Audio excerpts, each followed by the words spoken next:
At 6 a.m. on Monday, April 24, 2017, two local residents were driving near a soccer complex. As they passed by, they noticed something unusual lying in the parking lot. Initially, the woman and her daughter couldn't quite make out what it was from the car. Curiosity got the best of them, and they pulled over to investigate. What they found was shocking. It was the lifeless body of a person. After overcoming their initial shock, they quickly dialed 911. By 7 a.m., the police had arrived at the scene. They discovered the body of a young woman, lying lifeless in the gravel of the parking lot. The atmosphere was heavy, and it appeared that she had been there for some time with a pool of blood surrounding her. Prior to this tragic discovery, security cameras had captured the last moments of 20-year-old Haley Rathgaber. She had been seen getting into a car with a man. However, that same man was later seen returning alone that night. With no signs of struggle, investigators speculated that Haley may not have resisted her attacker. Yet, crucial questions remained. Was the man seen on the security footage responsible for her death? Her body was found lying in a position akin to making a snow angel, with the fatal gunshot wound being the only visible injury. Interestingly, the only other clue found at the scene was a blood-stained blue towel near her body. Despite combing the area thoroughly, no weapon or shell casings were discovered. The scene was a mess, littered with debris and trash, making the search for useful evidence difficult. Even more puzzling was the absence of any personal belongings, no wallet, phone, or keys. It was as though all traces of her identity had been erased. Thankfully, detectives were able to find one vital clue, a tattoo of a cross on her back adorned with a Bible verse. Recognizing this as a possible means of identification, they turned to the media for help. The rarity of violent crime in the area meant that news of the incident spread rapidly, leaving the community both shocked and fearful. In times like this, media coverage can be instrumental. Simply reporting that a body has been found might prompt families to check in on loved ones sooner than they otherwise would.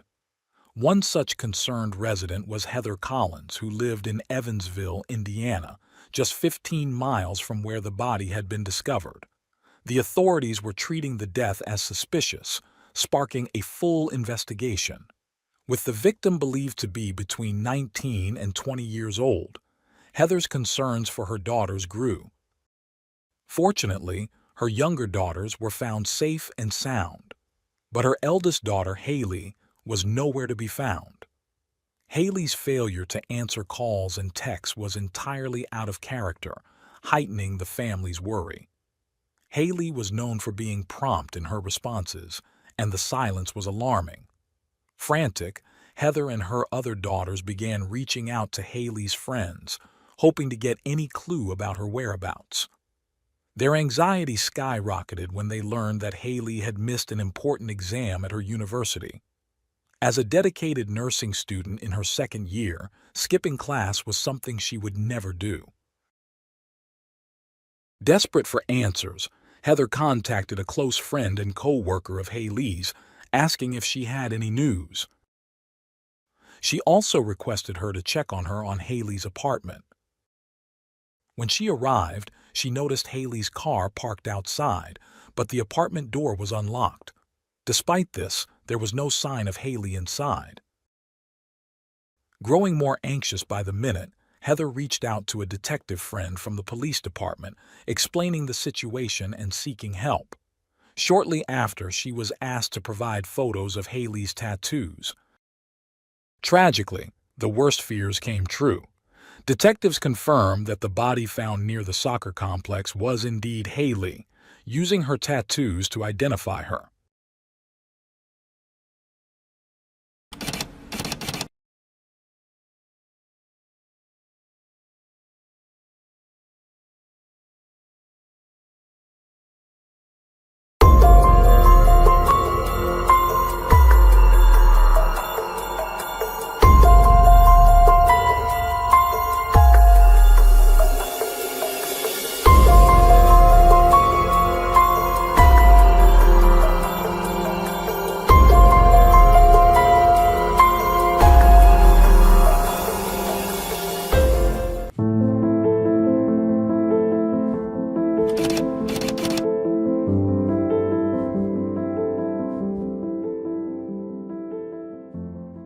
Haley Rathgaber was born on December 3, 1996, and lived an extraordinary life during her 20 years.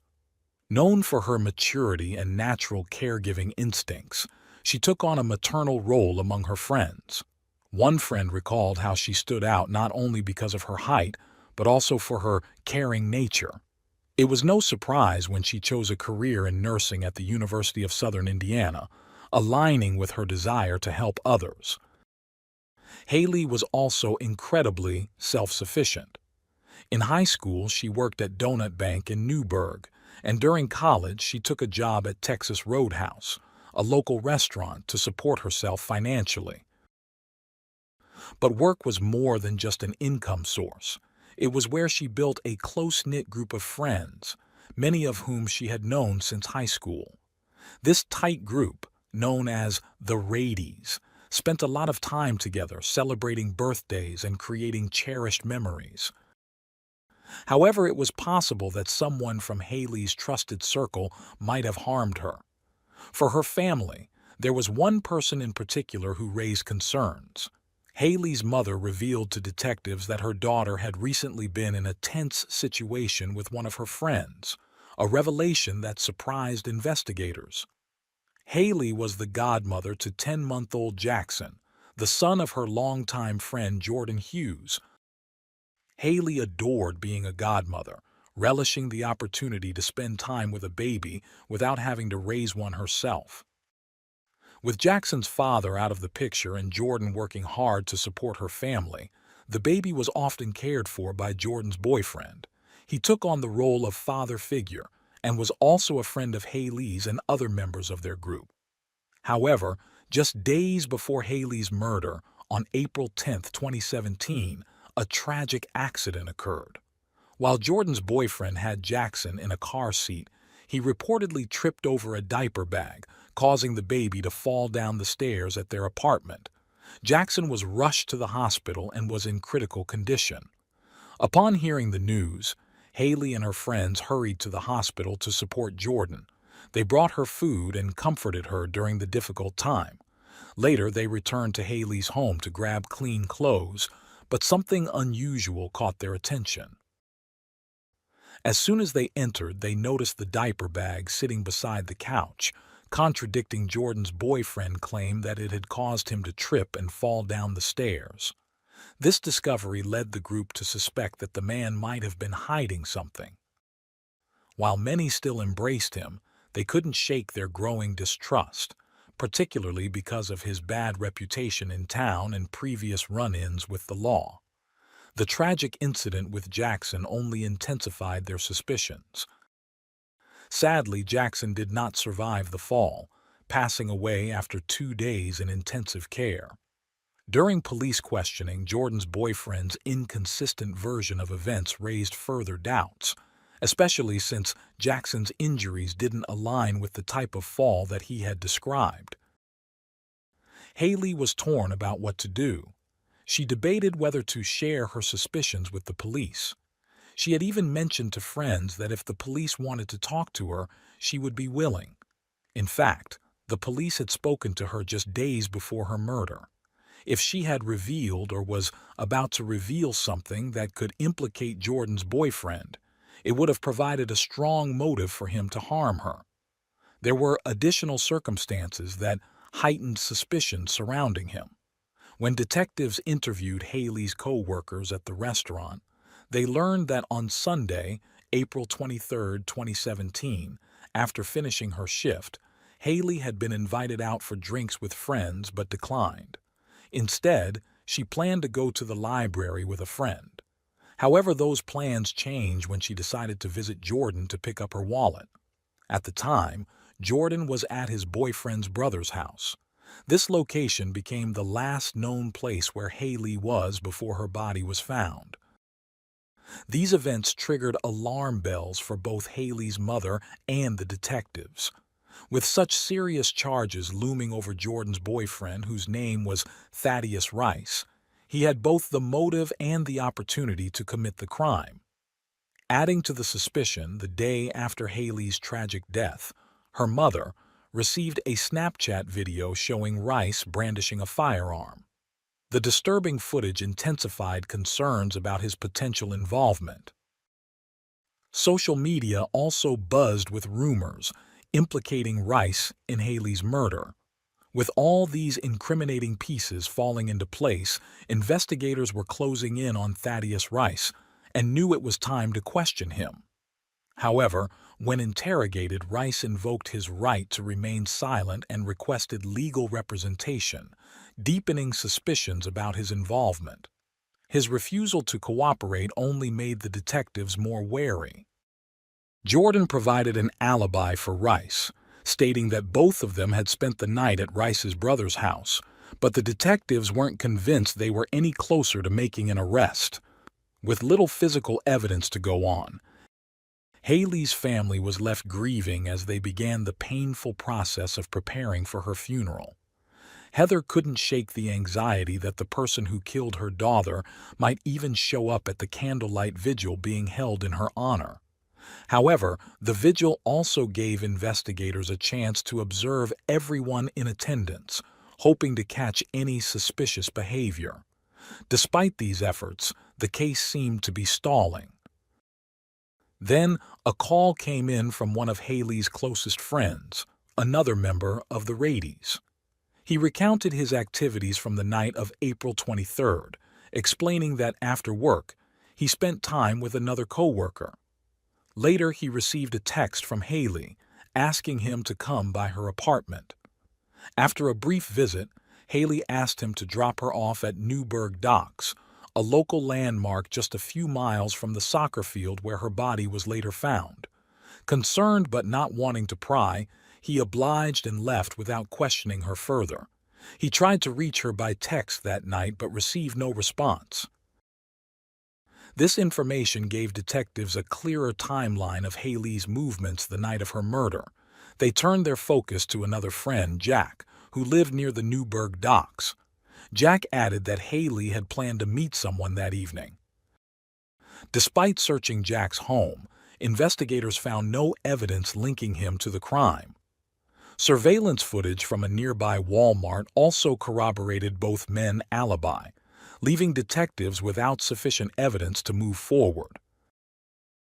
As the investigation grew more complex, the police discovered another potential lead. A Texas Roadhouse employee had reportedly dropped off blood-stained clothing at a local dry cleaner. Investigators immediately began looking into who this person was and whether they could be connected to the case. The clothing in question belonged to James Wetson, a cook at the restaurant. When detectives questioned James, who usually kept to himself at work, he provided a straightforward explanation for the blood, stating that he had cut himself earlier that week. Detectives then took DNA swabs from James and sent them, along with the clothing, to the lab. Unfortunately for the detectives, the results brought no new leads. The clothing only contained James's DNA, confirming his story and clearing him as a suspect. With the third suspect eliminated, investigators continued to focus on the remaining two suspects, even enlisting help from the FBI. Then, an unexpected twist changed everything. Nearly a week after Haley's murder on April 29, 2017, the FBI made a significant breakthrough. While Haley's cell phone remained missing, they had managed to retrieve her call records. Investigators were eager to know about her last phone activity, so they began tracking the phone's location to create a rough timeline. Their next step was to figure out who Haley had been communicating with. The call logs revealed a startling discovery. Haley had been in contact with Isaiah Hagen. This revelation prompted detectives to pull Isaiah's phone records as well, and what they uncovered was shocking. Isaiah's movements mirrored Haley's. According to the phone activity, Isaiah met with Haley at her apartment around 10:30 p.m. on April 23, 2017. Together, they traveled east of Evansville, arriving at the soccer field around 11 p.m. This directly contradicted Isaiah's previous statement to the police, where he claimed to have dropped Haley off at a different location. Haley's phone went offline at the soccer complex around 11:25 p.m., Around the same time, Isaiah's phone also left the area. Interestingly, Haley's phone briefly reappeared near southwest Evansville at around 3 a.m., but shut off again after 20 minutes, never to be turned on again. With conflicting stories, detectives turned to surveillance footage from Haley's apartment. The footage showed Haley getting into a car with Isaiah, but when he returned in the early morning to check Haley's car, he was alone. But detectives had more than just location data and surveillance footage to aid their investigation. Typically, text messages aren't fully available. Only a record of them being sent remains. However, in this case, they were able to retrieve the actual contents of the messages, and Isaiah's texts were damning. It turned out that Isaiah had a history of bouncing checks, with his father having to bail him out financially. On the night of Haley's murder, Isaiah had been texting his father about the money he owed while he was at the soccer field. Sadly, Isaiah's father wasn't aware of the full extent of his son's sinister plan to get the money back. Detectives discovered that Isaiah had resorted to various means to make ends meet. He had been stealing from his roommates and pawning their belongings at local shops. Eventually, his roommate kicked him out. Furthermore, Isaiah owed Haley $600, money she had lent him to cover his rent shortly before her murder. Additionally, he had forged 2 checks from her checkbook, each for $300, one of which bounced due to insufficient funds. Haley had confided in her friends about the stolen checks, even showing them an image of the check made out to Isaiah for $300 worth of groceries. Despite being understandably upset, Haley's compassionate nature led her to forgive him, and their friendship endured. Whether money was the motive that turned Isaiah from a petty thief into a cold-blooded killer on the night of April 23, 2017, remained uncertain. Ironically, the individual who had initially appeared as a concerned friend had now become the prime suspect. To gather more evidence, detectives obtained a warrant to search Isaiah's residence. He lived with his parents, who were speechless when detectives informed them that their son was a suspect in the murder of Haley. According to his parents, Isaiah had always been well-behaved, shy, kind, happy, easygoing, and eager to please. Everyone loved him. They insisted that Isaiah had been devastated by Haley's death, describing how he collapsed on the floor, consumed by grief. They also claimed they were unaware of Isaiah's financial struggles and found it unimaginable that he could resort to murder for money. However, the evidence told a different story. During the search, detectives found that Isaiah's father owned several firearms. The Hagans confirmed that a pistol was missing from their home, but couldn't explain how it had disappeared. The search continued, and detectives uncovered even more incriminating evidence. A towel that closely resembled the one found at the scene where Haley's body was discovered. The evidence seemed convincing enough for authorities to bring Isaiah in for a formal interrogation. The police had him sit down and informed him that they needed to talk, signaling that the investigation had taken a serious turn. Initially, Isaiah stuck to the same story he had told earlier. He had picked Haley up from her apartment and dropped her off near the dam where she was supposed to meet someone. He claimed he wasn't sure if this had happened on Friday or Saturday, recounting how Haley had assured him she was fine when he left. That's when detectives confronted Isaiah with the cell phone data evidence. They showed him a video illustrating the movements of both his and Haley's phones on a map of the area around the soccer complex, highlighting the timeline of events. Faced with this undeniable evidence, Isaiah's story began to change. He admitted to taking Haley to the soccer field but insisted that he left her there with all her belongings intact. Yet, even this version didn't align with the location data. Isaiah claimed that the only explanation he could think of was that Haley's phone had somehow stayed in his car. Ultimately, he admitted to having Haley's phone with him all night.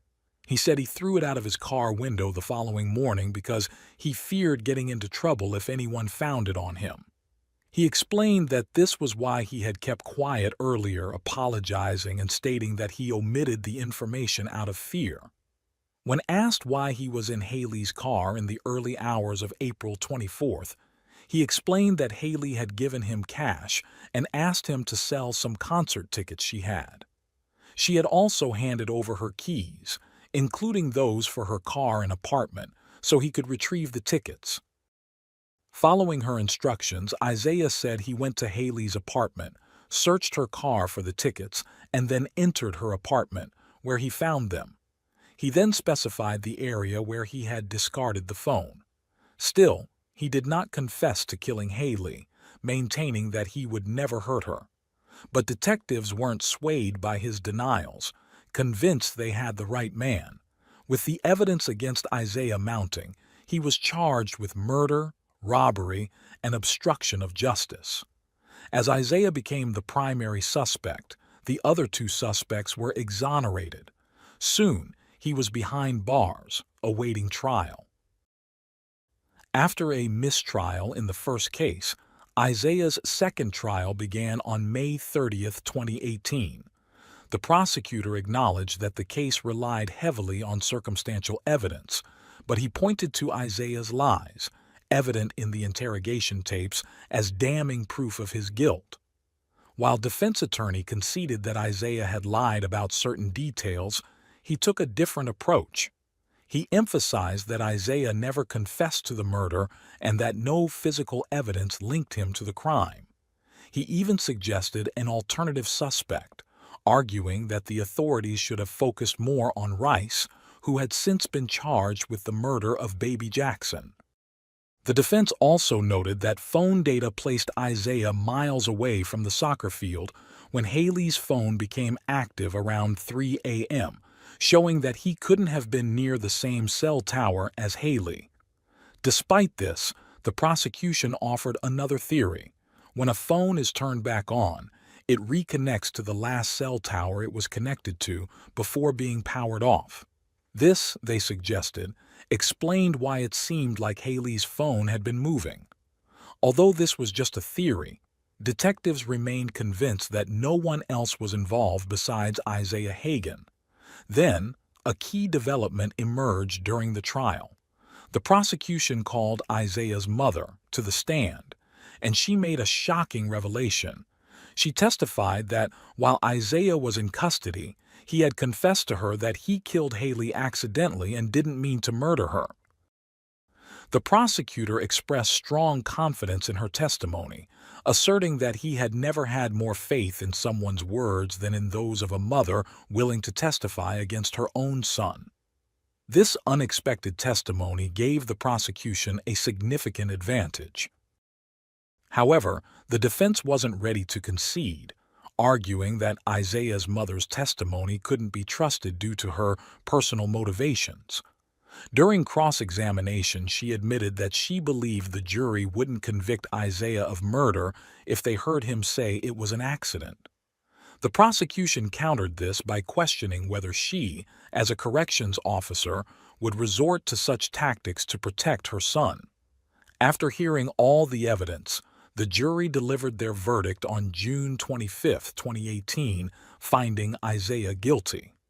On August 2, 2018, 23-year-old Isaiah Hagen was sentenced to 60 years in prison. While some sense of justice was achieved, the outcome was still a painful reminder of the tragedy and a void that would forever linger in the hearts of those who cherished Haley.